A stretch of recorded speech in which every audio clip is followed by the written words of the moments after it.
The Redgate Orphanage was once a place of hope, a sanctuary for children who had no one else. But all that changed one fateful night in 1932, when a fire tore through the building, killing everyone inside: children, caretakers, and staff. The fire department arrived too late, finding nothing but charred ruins and a few blackened remains. The cause of the fire was never determined, and soon after, the orphanage was left to decay, its haunted reputation growing over the years. Welcome to 13 Minutes.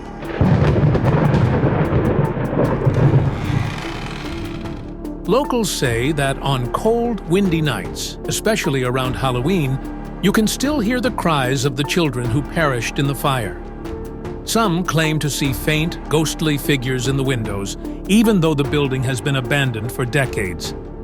Paranormal investigators, thrill seekers, and curious tourists have all tried to uncover the secrets of Redgate, but few have returned with answers. This Halloween, however, a new group of investigators arrives.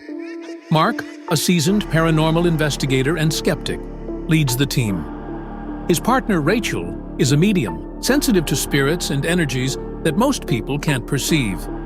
Tom, the tech expert, brings along cameras, EVP recorders, and thermal sensors, eager to catch any sign of the supernatural. They've come to Redgate on a mission: to spend the night inside the orphanage and document any paranormal activity they encounter.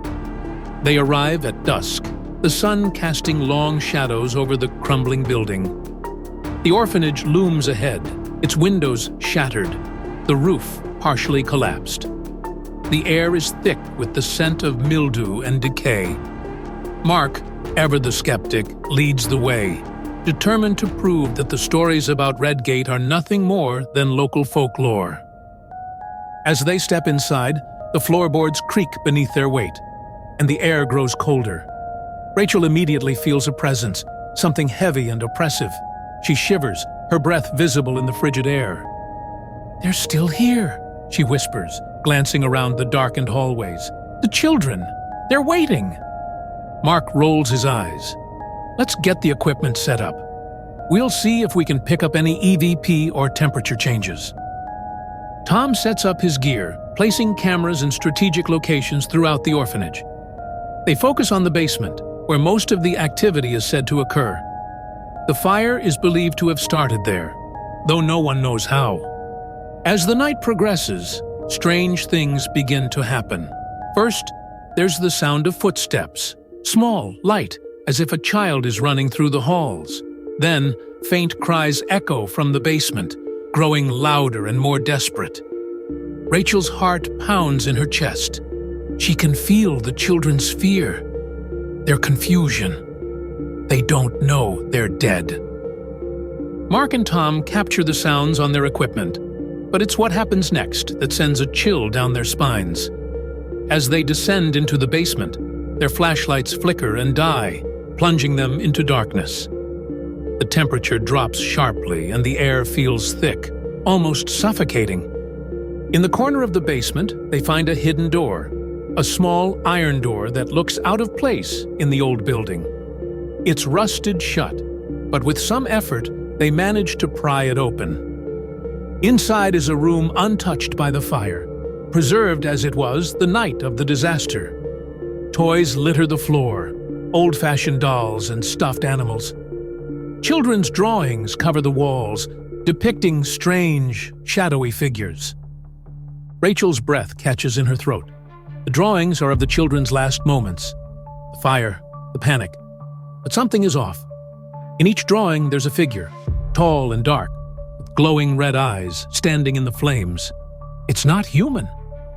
"There was something else here," Rachel whispers, her voice trembling. "It wasn't just a fire. The children, they were afraid of something worse than the flames."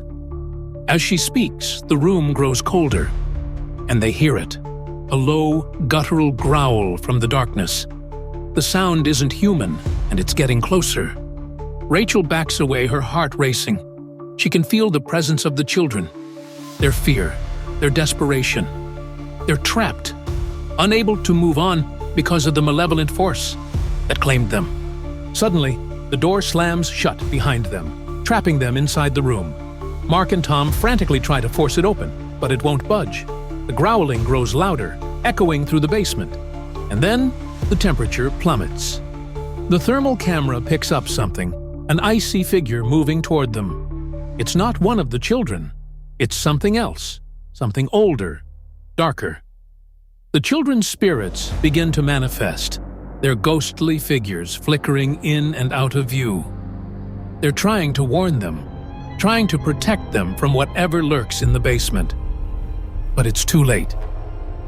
The dark figure emerges from the shadows, its glowing red eyes fixating on them. Mark and Tom freeze, unable to move as the air grows thick with fear. Rachel reaches out, trying to connect with the children, to help them move on, but the entity won't let them go.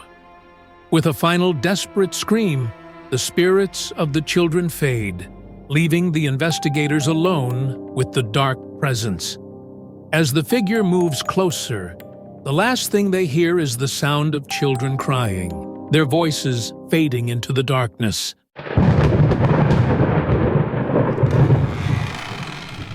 Anya Jacobs never expected to inherit anything.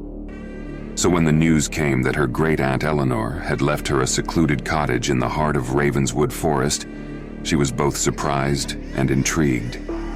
Growing up, she had heard little of her distant relative, and now, with Eleanor's passing, Anya found herself the owner of a property deep in a forgotten woodland.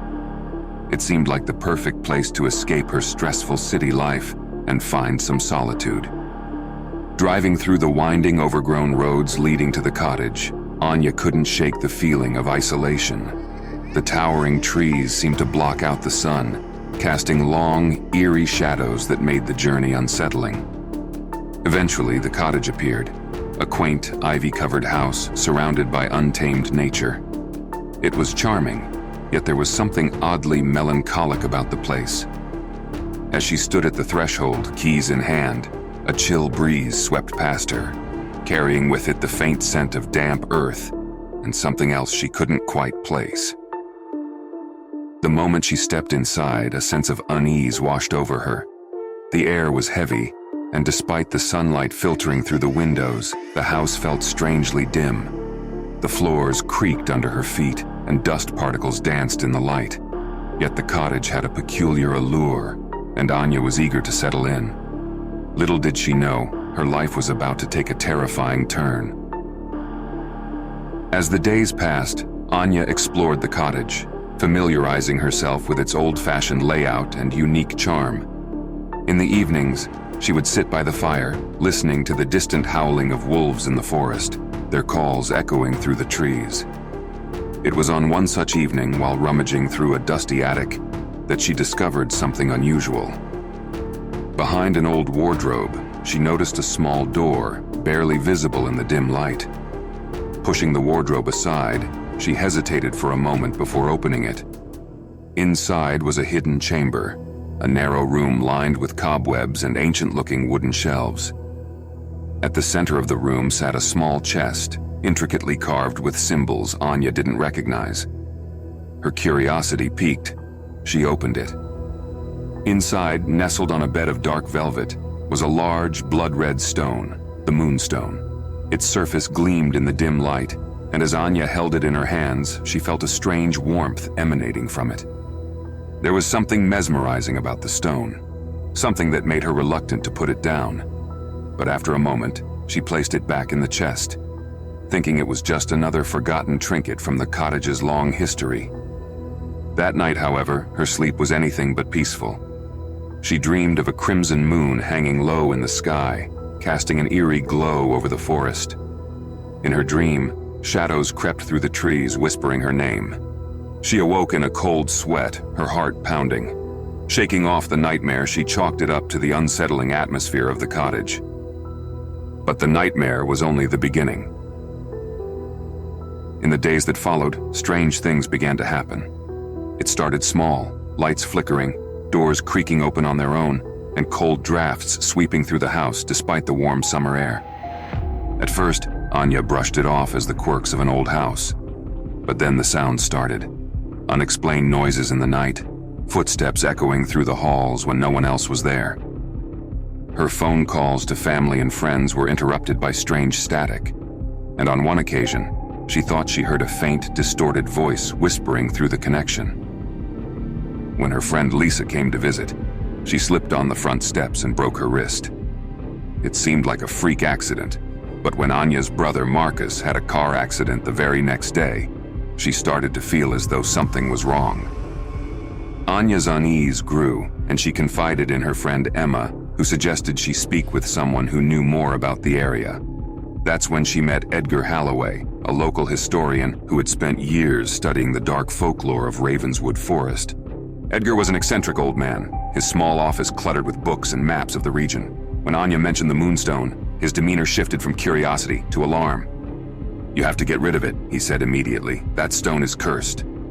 Anya was taken aback, but Edgar's grave tone convinced her to listen. He explained that the Moonstone had been the subject of local legend for centuries. According to folklore, it was said to have fallen from the sky during a lunar eclipse when the moon turned blood red. The villagers believed it was a gift from the gods, but soon after the stone was discovered, misfortune began to plague those who possessed it. Crops withered, animals grew sick, and people died under mysterious circumstances. Edgar told her that the stone's previous owner, her great-aunt Eleanor, had become a recluse after discovering the Moonstone in the same hidden chamber. Eleanor had tried to rid herself of the stone, but it always found its way back to her. In her final days, she became convinced that the stone was the source of all her suffering.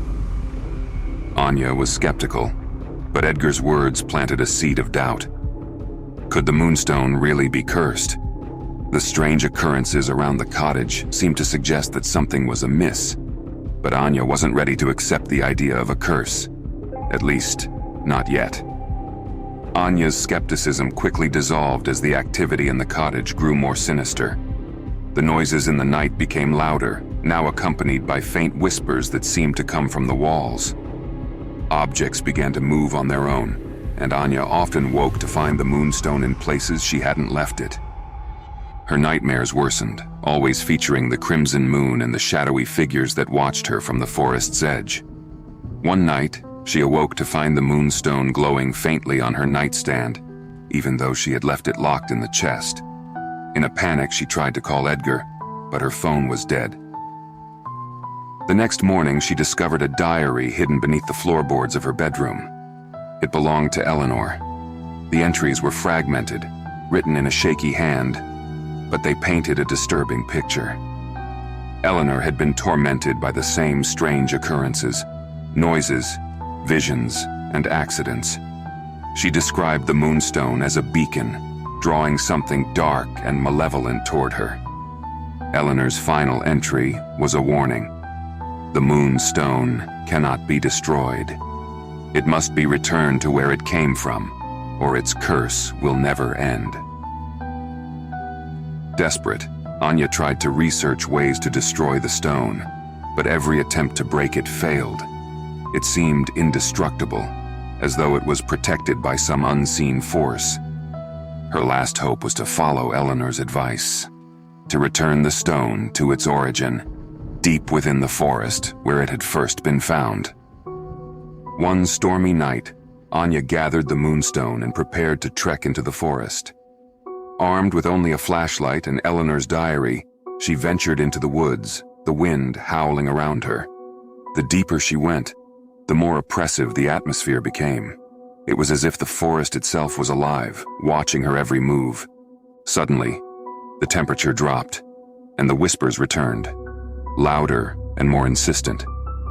The figures from her dreams began to appear, shadowy, faceless entities that circled her, their voices merging into an incomprehensible chant. Anya's heart raced, but she pressed on, determined to end the curse. At the heart of the forest, beneath the blood-red light of a full moon, she found the ancient altar described in Eleanor's diary. The stone pulsed in her hand, growing hotter with each step. As she placed the Moonstone on the altar, the ground trembled, and the shadows closed in around her. Suddenly, a figure emerged from the darkness, tall, robed, and faceless, its presence radiating malice. The entity reached for the stone, its clawed hand hovering above it. Anya knew she had to act quickly. With a final surge of courage, she grabbed the moonstone and smashed it against the altar.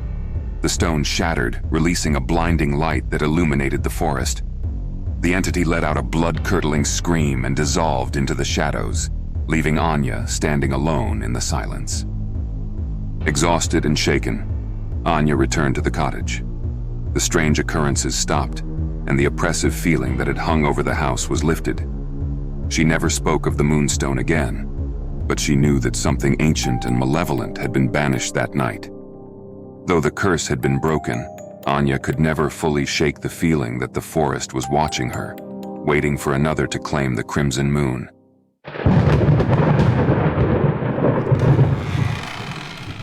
In the heart of a desolate countryside, Blackwood Manor stood like a tombstone against the horizon. The mansion had been abandoned for over a century, but rumors of its haunted past had never faded. Its Victorian spires, crumbling under the weight of time, pointed to the sky like a warning. Local legends spoke of violent deaths, ghostly apparitions, and whispers of madness. Few dared to step beyond its rusting gates, but that was about to change. Alex Marshall, the lead investigator of Phantom Proof, a small but popular paranormal team, had no fear of legends. His skepticism was well known, but even he had heard unsettling things about Blackwood Manor. With his camera crew and fellow investigators, Julia, the tech expert, Sam, the history buff, and Ethan, the believer, they arrived one foggy October evening, ready to debunk the manor's reputation, or perhaps confirm it once and for all. The team approached the gates, a sense of anticipation buzzing in the air. Alex, always the charismatic leader, joked about the dilapidated state of the mansion, trying to lighten the mood, but even he felt the weight of unseen eyes watching them. The iron gates groaned open, revealing the overgrown path that led to the front doors. The house loomed before them, an unsettling silence enveloping the grounds. Julia set up the cameras around the perimeter, Sam prepared to record the history of the house, and Ethan stood, transfixed, staring at one of the windows, where for just a moment he thought he saw a shadow move. "Did you see that?" Ethan whispered, but Alex dismissed it as a trick of the light. They entered the mansion. Inside, the air was thick, almost suffocating. Dust coated every surface, and cobwebs clung to the chandeliers. Sam explained that Blackwood Manor had been built in the late 1800s by William Blackwood, a reclusive industrialist. His wife, Catherine, had died mysteriously, and rumors suggested that her spirit never left the house. Over the decades, several people had lived and died within these walls, each under suspicious or tragic circumstances. As they moved through the entry hall, the temperature dropped noticeably. Julia, ever the techie, checked her thermal cameras. "Cold spot," she muttered, her voice tinged with excitement. It was the first of many strange occurrences. They set up their equipment in the grand parlor, a room that seemed frozen in time. Julia placed motion sensors at various points, while Alex began recording the session. The silence was broken only by the creaking of the old house and the occasional drip of water from the leaky roof. Then it started. At first, it was subtle, a low whisper that seemed to come from nowhere. Ethan, whose belief in the paranormal was unwavering, felt a chill run down his spine. "Did anyone hear that?" he asked. No one had heard it. They continued, and then a loud bang echoed from upstairs. The sound was unmistakable, a door slamming shut with force. Alex, still skeptical but now intrigued, motioned for the team to follow him as they climbed the grand staircase. With every step, the house seemed to grow darker, as if it was swallowing the light around them. They reached the second floor, and as they moved down the hallway, Julia's motion sensor beeped. Something or someone had triggered it. "Could be an animal," she said, but her voice wavered. They continued deeper into the house. At the far end of the hall, a door was slightly ajar. The team gathered around it, their flashlights revealing the dim outline of a bedroom. The air was colder here. As they stepped inside, Alex caught a glimpse of something in the mirror across the room. A fleeting shadow just behind him. He spun around, but there was nothing there. "Did you see that?" he asked, his skepticism faltering for the first time. The investigation led them to a room at the far end of the house, a room that didn't appear on any of the floor plans. It was hidden behind a bookshelf that Sam accidentally triggered when leaning against it. The secret passage revealed a narrow staircase leading down into the darkness. They descended into what could only be described as a servant's quarters, long abandoned. In the center of the room was an old trunk covered in dust. Inside, they found a diary, its pages yellowed and fragile. It belonged to Catherine Blackwood, the wife of the mansion's original owner. The diary entries told a chilling story. Catherine had been driven mad by something in the house, an entity, a malevolent force that tormented her nightly. She had tried to escape, but her husband William had locked her away, fearing that her madness would tarnish his reputation. She had died here, alone and terrified. As Julia read the final entry aloud, the air in the room grew impossibly cold.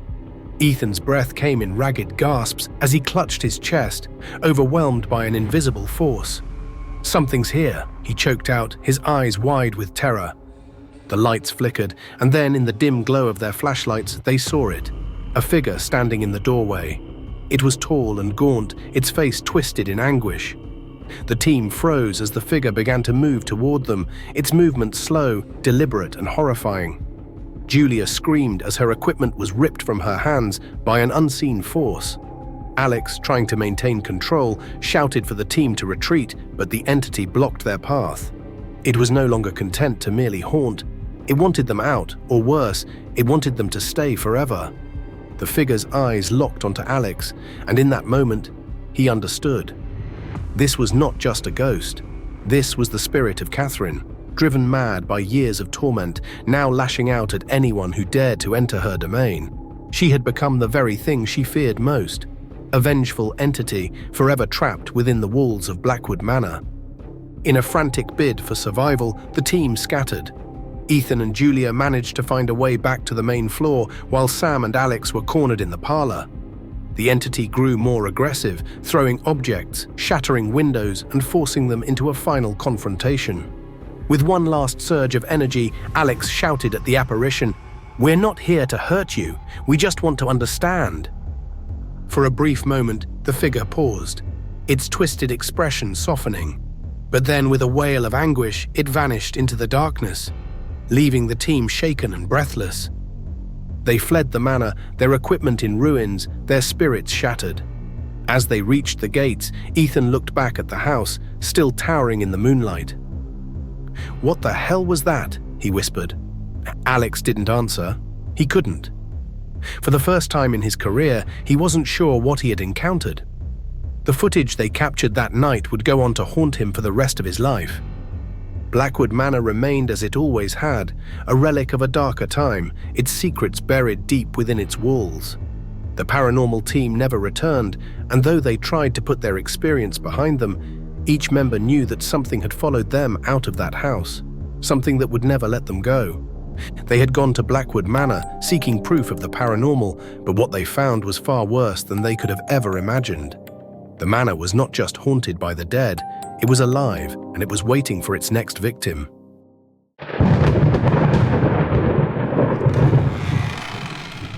It was the fall of 1994 when Ellen moved into her new apartment. It wasn't anything fancy, just a small one-bedroom unit in a quiet neighborhood. The rent was cheap, and the place was close to her work.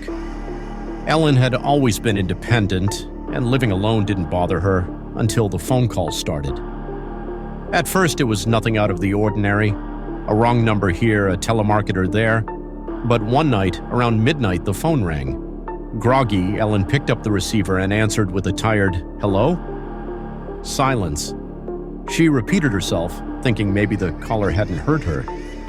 Still nothing. Then, just as she was about to hang up, she heard it. A faint breathing on the other end of the line. It was slow and deliberate, almost as if someone was listening to her but didn't want to speak. Ellen hung up, unsettled but not overly concerned. Prank calls happened all the time, especially to women living alone.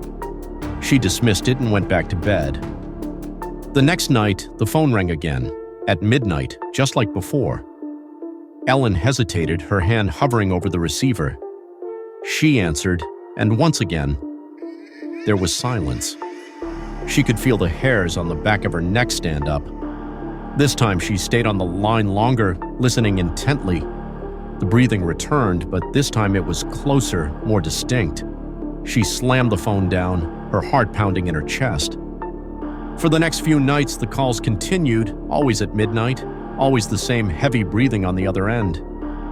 Ellen tried blocking the number, but it always came through as unknown. She even contacted the phone company, but they couldn't trace the calls without more information. Desperate, she confided in her friend Lucy, who suggested getting a new phone number. But Ellen had a feeling that the calls weren't just random. It was as if the caller knew her, as if they were watching her. That night, she stayed up late, determined to confront the mysterious caller if they rang again.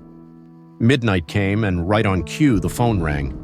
Ellen's heart raced as she picked up the receiver. "Who is this?" she demanded. "Why are you doing this?" For a long moment, there was silence.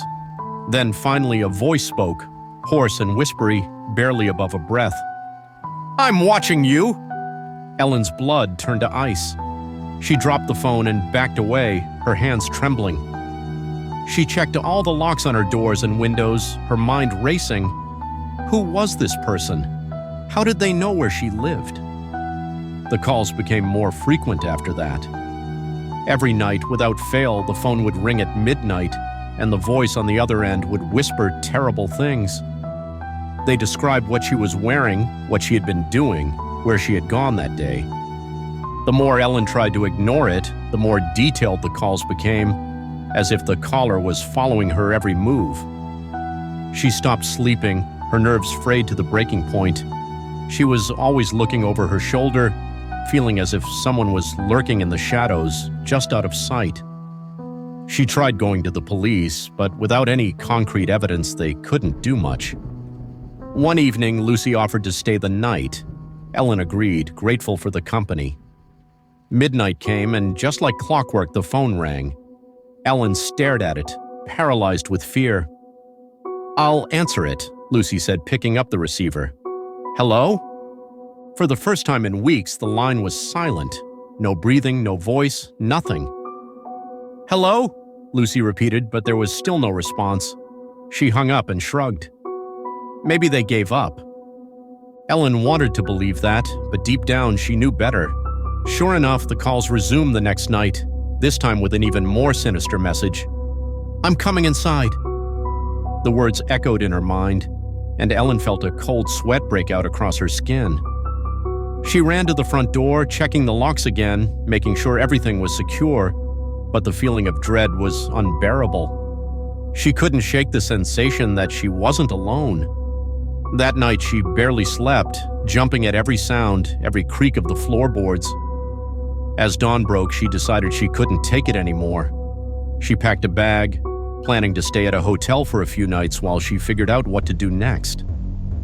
As she was leaving, the phone rang again, at midnight as usual. Ellen hesitated, her hand on the doorknob ready to flee, but something compelled her to answer one last time. She picked up the phone and heard the familiar heavy breathing. Then the voice spoke again, but this time it was different.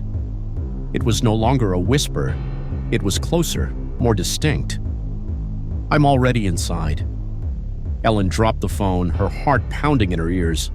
She turned slowly, her eyes scanning the room.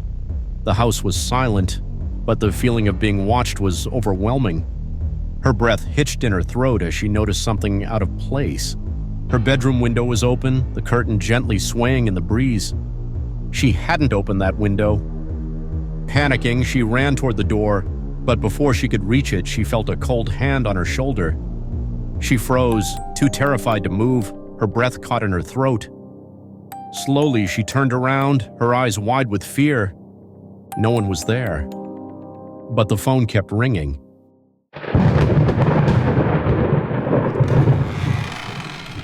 Lily was never a believer in the supernatural.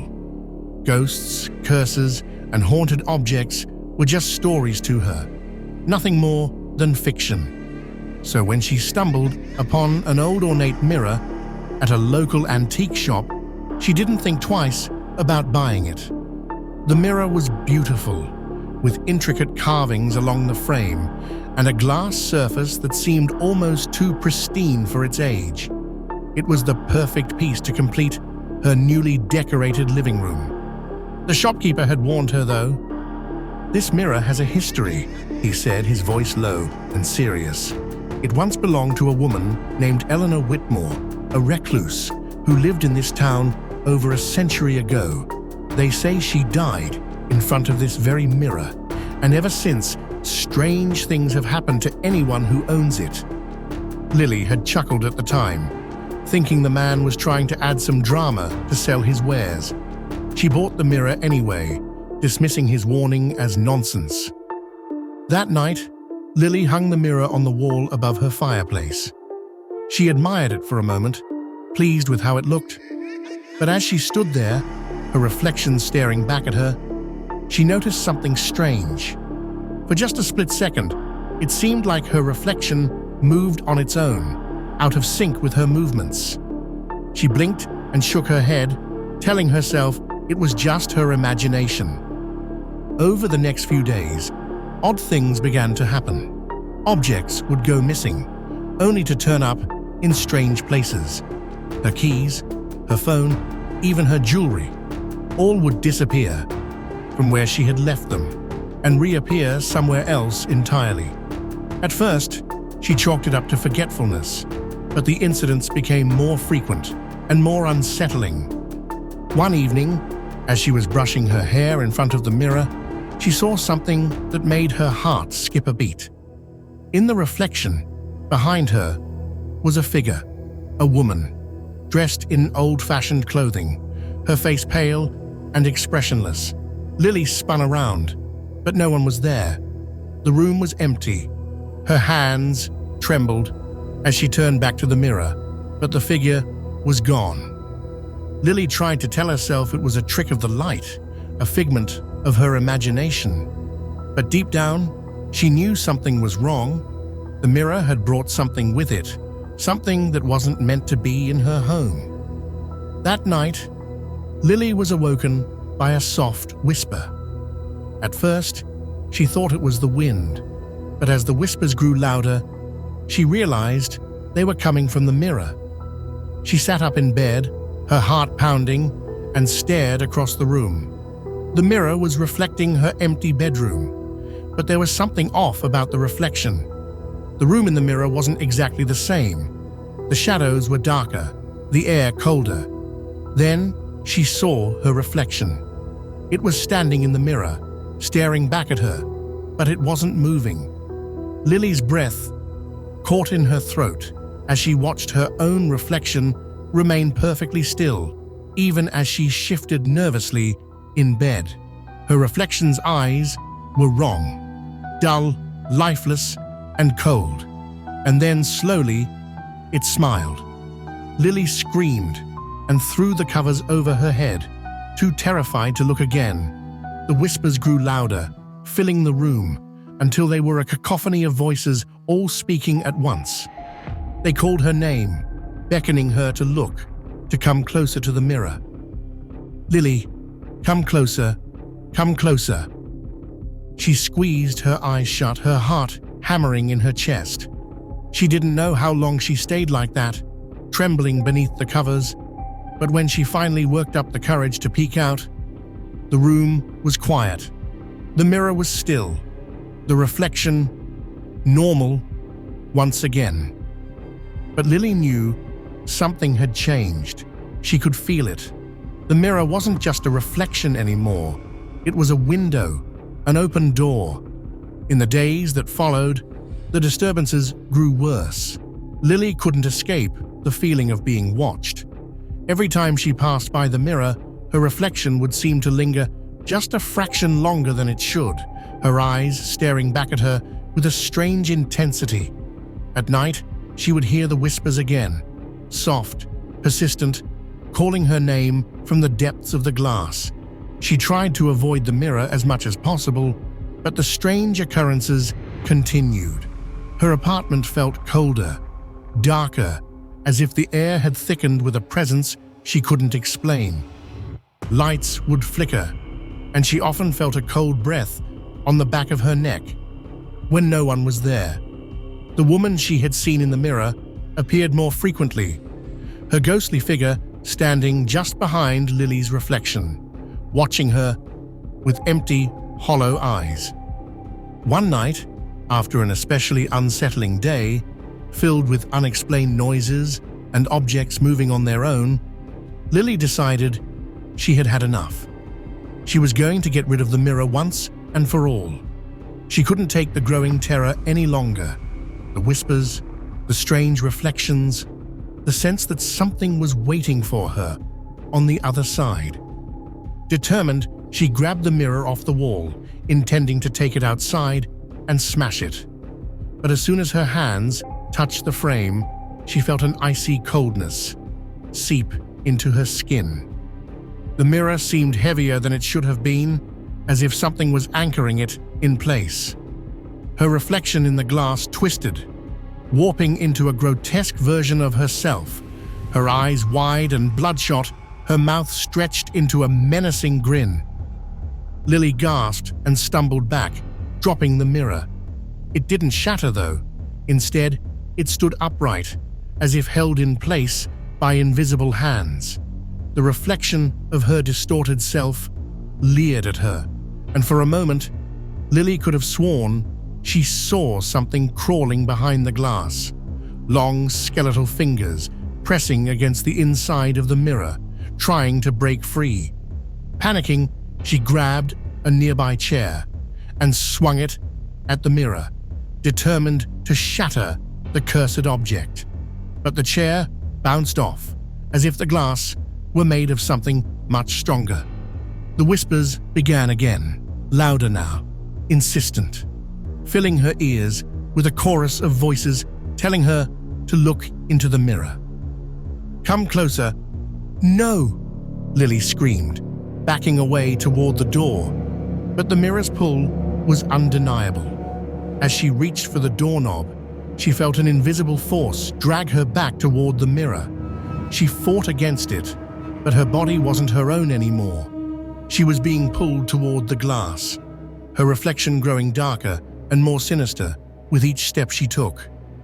The woman in the mirror, Eleanor Whitmore, Lily realized, stood behind her reflection, her face contorted into a wicked grin. The whispers grew louder until they were a deafening roar, and before Lily could react, she felt herself being yanked forward, her body slamming into the mirror. For a moment, everything went black. When Lily opened her eyes, she was standing in her living room, but something was wrong. The room looked the same, but the colors were muted, the light dim. She turned around and saw the mirror hanging on the wall, but this time it was different. Her reflection wasn't in the glass. Instead, she saw her living room, her real living room, on the other side of the mirror.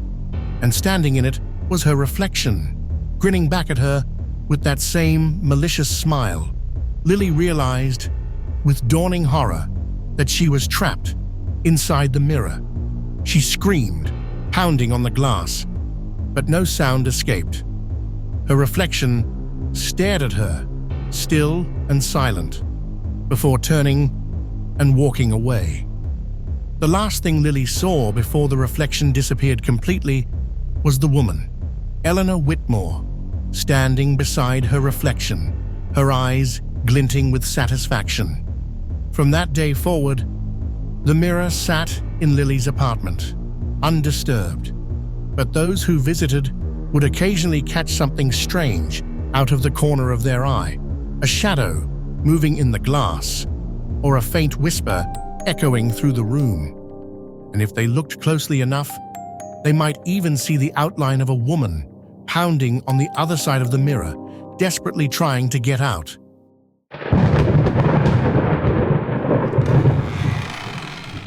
The Wilson family had high hopes for their new home. Nestled in a quiet suburban neighborhood, the two-story house on Maple Street seemed like the perfect place to start fresh. After years of cramped city living, Dan and Claire Wilson, along with their two children, 10-year-old Emily and 13-year-old Max, were eager to settle into their spacious new home. The house itself was charming, with its large backyard, modern kitchen, and 4 bedrooms.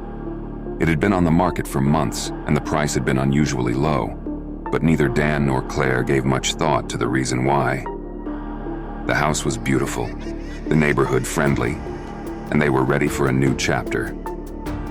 On their first day, as boxes were unpacked and rooms were claimed, Emily wandered off to explore the house on her own. She had always been curious, often more interested in what lurked in hidden corners than what was right in front of her. Her exploration took her to the upstairs hallway, where a narrow staircase led to a small, dusty attic. The door was old, the paint peeling, and the handle cold to the touch. When Emily reached for it, she hesitated, feeling a strange sense of unease. Something about the attic felt off. A creaking noise from the other side of the door startled her. She backed away and ran downstairs, convinced that it was just her imagination. But the attic would soon become the center of her world. The first few days in the new house passed uneventfully. The family busied themselves with unpacking and decorating, eager to make the house feel like home. Dan took on some minor repairs, while Claire focused on making the kitchen her own. Max spent his time glued to his video games, while Emily roamed the house, still fascinated by the nooks and crannies she hadn't yet discovered. It was on the 3rd night that things began to change. As the family slept, a soft, thudding noise echoed through the house, as if something was moving around upstairs. Dan, thinking it was just the house settling, ignored it. But the noises continued the next night, and the night after that. They became louder, footsteps, dragging sounds, the faint scratching of something against the walls. Dan and Claire brushed it off as the house adjusting, but the unease was beginning to creep in. Emily, however, was the first to sense something was wrong. She became quieter, spending more time alone in her room, staring out her window at the attic above. One afternoon, Claire found her standing in the hallway, gazing up at the attic door. "What are you doing, sweetie?" Claire asked, her voice light but concerned. Emily didn't answer right away. She kept her eyes fixed on the door. Finally, in a whisper, she said, "There's someone up there." Claire's heart skipped a beat. "No, honey, there's no one up there. It's just the attic." But Emily shook her head. "I saw him. He watches me from the window." Claire knelt beside her daughter, brushing her hand against Emily's cheek. "There's nothing up there, Em. It's just your imagination." But Emily was insistent. She pointed toward the attic window, her eyes wide with fear. "He's there! I see him at night!" Claire did her best to soothe Emily, but the seed of fear had been planted. That night, as she lay in bed, Claire couldn't shake the image of Emily standing in the hallway, staring at the attic door. She told herself it was just a phase, a result of the move and the new house. But deep down, she knew something wasn't right. Over the next week, the strange occurrences in the house intensified. Items went missing, keys, books, small toys, all vanishing without explanation, only to reappear in random places days later. Doors would slam shut on their own, lights flickered, and cold drafts swept through the house even when the windows were closed. Emily's behavior grew more erratic. Once a cheerful and imaginative girl, she became withdrawn and moody, her eyes shadowed by sleepless nights.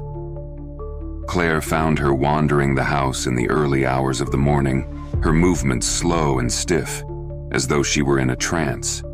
At first, they assumed she was sleepwalking, but even during the day, Emily seemed distant, as if she were being drawn somewhere they couldn't follow. The most unsettling change was her growing fixation on the attic. Every night, she would stand at the base of the narrow staircase, staring up at the door. Sometimes she would whisper under her breath, her words too soft to make out, and when Claire asked her what she was doing, Emily would only say, "He's waiting."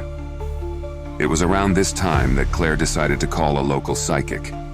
The psychic's name was Vivian Gray, a woman in her 50s with a reputation for sensing things others couldn't. Claire had never believed in such things before, but desperation had pushed her to seek out help. She invited Vivian to the house one afternoon while Dan was at work and the children were at school. Vivian entered the house with an air of calm, her eyes scanning the rooms as though she could see the unseen. She moved slowly, pausing in the living room, the kitchen, and finally the upstairs hallway. When she reached the base of the attic stairs, she stopped, her expression darkening. "There's something here," she said, her voice low. "Something old. It's been waiting." Claire's stomach twisted. "What is it?" Vivian turned to her, her eyes filled with concern. "It's not a spirit, not in the way most people think. It's something darker, something that feeds on fear. It's been here for a long time, trapped in the attic. But now that your family has moved in, it's becoming stronger." Claire felt a chill run down her spine. "What do we do?" Vivian shook her head. "It won't leave on its own. It's attached itself to your daughter." Claire's breath caught in her throat. "Emily?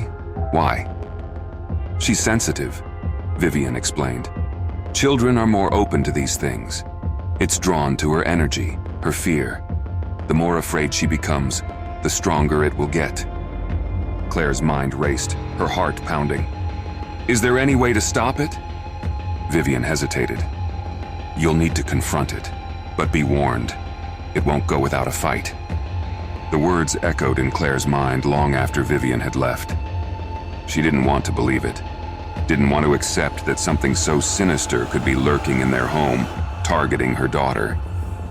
But the signs were becoming impossible to ignore. That night, she told Dan about the psychic's visit. He was skeptical, brushing it off as nonsense, but even he couldn't deny that something strange was happening in the house. Together, they decided to investigate the attic themselves. Dan and Claire waited until the kids were asleep before they ventured upstairs to the attic. Dan grabbed a flashlight, and Claire followed close behind, her heart racing.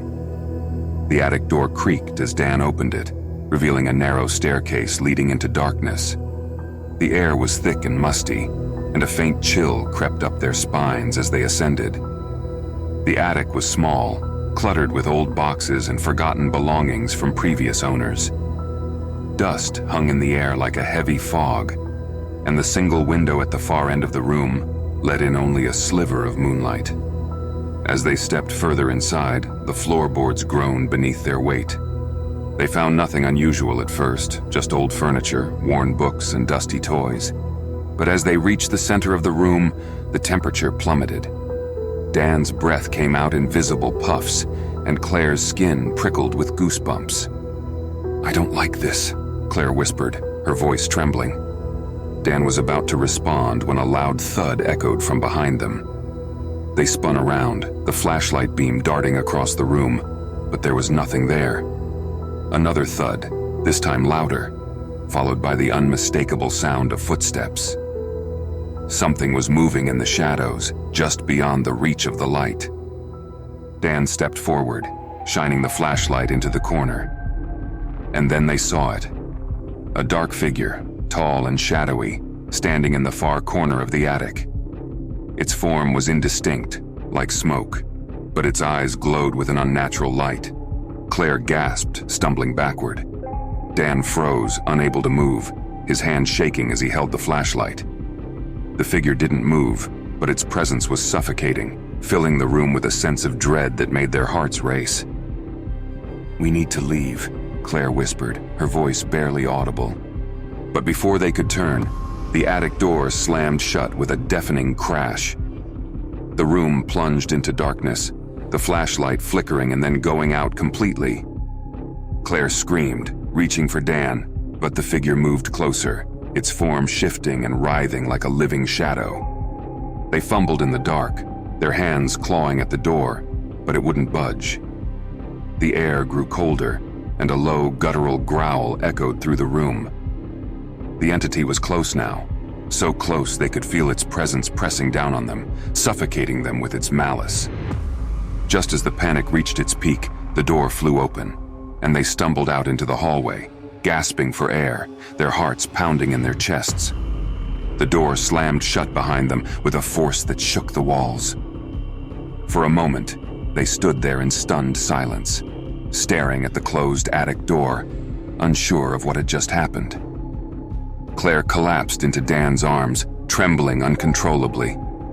"We can't stay here," she whispered, her voice barely audible.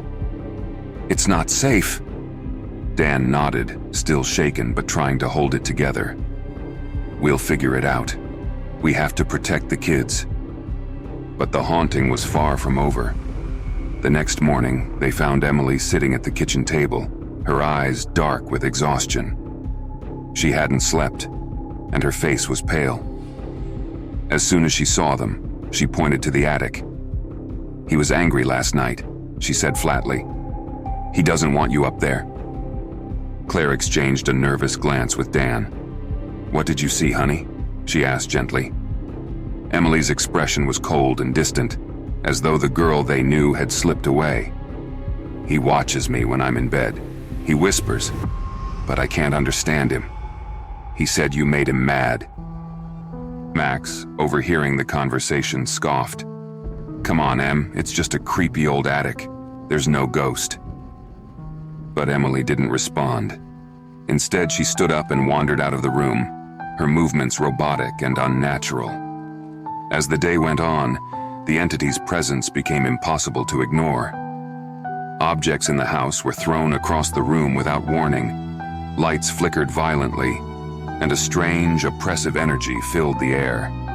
Max, once a skeptic, became unnerved as he witnessed objects floating in midair and felt an icy hand brush his shoulder when no one was around.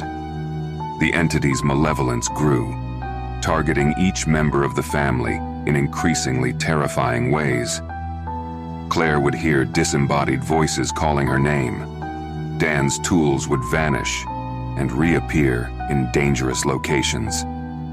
And Max found deep scratches on his arms after waking from nightmares he couldn't remember. Emily, however, was the most affected. She no longer spoke to her family, spending her days staring blankly at the walls or sitting in front of the attic door, her eyes wide with fear, yet strangely vacant. The entity seemed to have its grip on her, and whatever was left of the joyful, creative child she once was had been buried deep under its influence. One evening, as the family huddled together in the living room, trying to figure out what to do next, the entire house shook. A deafening roar echoed through the walls, and all the lights went out. In the pitch blackness, they could hear heavy footsteps coming down the attic stairs, slow, deliberate, and growing closer. Dan grabbed a flashlight, his hands shaking as he pointed it toward the hallway. The beam flickered before finally illuminating the source of the footsteps. At the bottom of the stairs stood the entity, fully manifested. A towering figure of shadow with glowing red eyes, its shape twisting and writhing like smoke. It stretched its long, clawed hand toward Emily, who stood frozen in the doorway. "No!" Claire screamed, rushing to pull Emily away, but the entity was faster. It let out a guttural, inhuman scream that shook the house, sending a shockwave of energy through the room. Claire was thrown back, crashing into the wall, while Dan and Max scrambled to reach Emily. But before they could get to her, the entity vanished, leaving only the sound of Emily's sobbing in the dark. That night, Dan and Claire made a decision. They couldn't wait any longer. The psychic had warned them, but now it was clear. They needed to confront the entity head-on, or they would lose Emily forever. They prepared for what felt like a battle, gathering sage, salt, and candles, anything they thought might ward off the malevolent spirit. Vivian had told them that the entity fed on fear, and if they could face it without succumbing to that fear, they might be able to drive it out. As midnight approached, the family gathered at the foot of the attic stairs. Emily stood in front of them, her face expressionless. She hadn't spoken a word since the encounter, and her eyes were glazed over, as if she was already lost to the entity. Dan took a deep breath and led the way up the stairs, Claire close behind, holding Emily's hand. Max, though terrified, followed, determined to help his family. The attic was colder than ever, the air thick with malice. The entity waited for them, a dark presence that filled the room with dread. It stood in the center, its red eyes glowing with rage, and as they entered, the door slammed shut behind them. Dan held the flashlight steady, shining it directly at the entity. "We're not afraid of you," he said, his voice trembling slightly but resolute. "We're taking back our daughter." The entity let out a low growl, and the temperature in the room dropped even further. The windows rattled and the floorboards creaked under the pressure of the entity's power. Claire began to chant, repeating a protective prayer she had found in her frantic research. She lit the sage, the smoke swirling through the air as she walked around the room, creating a barrier between them and the entity. Max poured a circle of salt around his family, his hands shaking but determined. The entity howled in fury, its form growing larger, more menacing. It lunged toward Emily, its claws outstretched, but Claire threw the sage directly into its path. The smoke erupted into the air, surrounding the entity and forcing it back. For a moment, the room was silent, the air still. But then the entity screeched, its voice filled with pure hatred. It twisted and writhed, fighting against the barrier Claire had created, its form dissolving into smoke and shadow. Emily, who had been standing motionless the entire time, suddenly collapsed to the floor, gasping for breath. The entity let out one final deafening scream before vanishing into the darkness, leaving behind only an eerie silence. The family fled the house that night, leaving everything behind.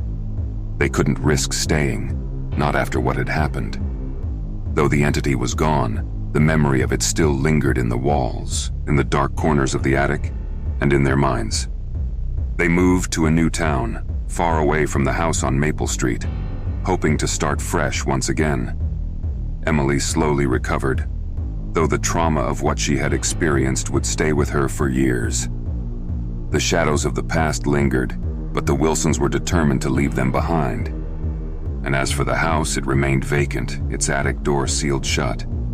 But those who passed by on quiet nights sometimes swore they could see a figure standing in the attic window, watching, waiting for its next victim. The Wilsons never looked back. They knew the entity would always be there, in the attic, waiting for someone new to let it in.